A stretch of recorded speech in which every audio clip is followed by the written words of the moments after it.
अस्सलाम वालेकुम दोस्तों की हाल है। दोस्तों सुबह सुबह पंगे लै रहे हैं 6:30 बजे कबूतरों ट्रेनिंग दे रहे हैं। गिद्धिया तो कोई भी नहीं होया, बाकी फिर भी ट्राई कर रहे हैं कि गुलियां के जड़े जाल तो थले कर लिए ताकि एक बचन। माशाल्लाह डैडी कबूतर लिया सी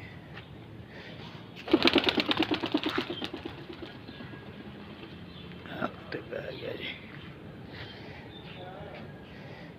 क्या साढ़ा चिट्टा बादशाह इंदे कोल मीटे चढ़िया जंदा।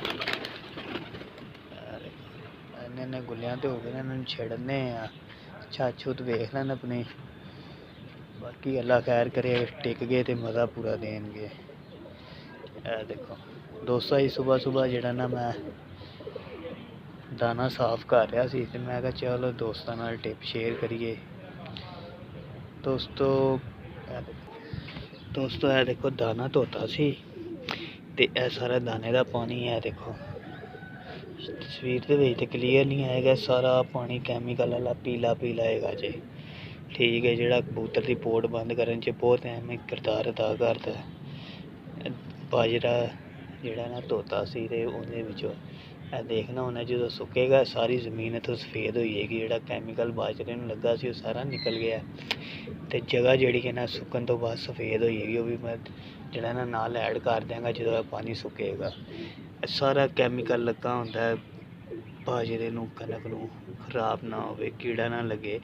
तो यही दोस्तों असीं बगैर धोते बगैर कुछ किए कबूतरां नूं सुट्टी जाने बाद पता लगता ही झोला हो गया, लकवा हो गया, पोट बंद हो गई, ता लग गया। ता लगन दे विच भी जोड़ा ना बड़ा अहम किरदार अदा करता है इन्हां दिनां दे विच, क्योंकि कबूतर गर्म होया होंदा ते कम्म जोड़ा ना खराब हो जांदा है। देखो इनका हल पता की देखो दोस्तों बाजरा सारा धोता है। बाजरे नूं 2 घंटे लिए रख दिओ उहदे विच बाल्टी दे विच पानी वाली च।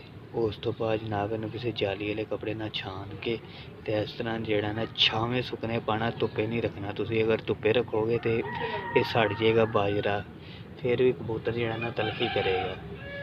इस तरह जोड़ा ना तुसीं धो के छावें इनूं सुका लो, सुका के ते कबूतरां नूं पाओ। जिन्ना भी कैमिकल जो भी चीज़ लगी हुई कि सारी जेह्ड़ी ना निकल जाती है ते साफ हो जाता। कबूतरां दी पोट भी नहीं बंद होंदी।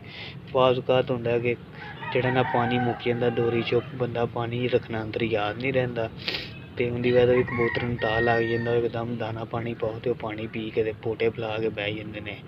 जो धुप्पे होया दाना पिया होएगा इहदे विच नमी होएगी, कबूतरां नूं बड़ा जोड़ा ना आसरा करवा दिंदी है कि ता तू ना लगे, कोई किसी किस्म का मसला ना बने।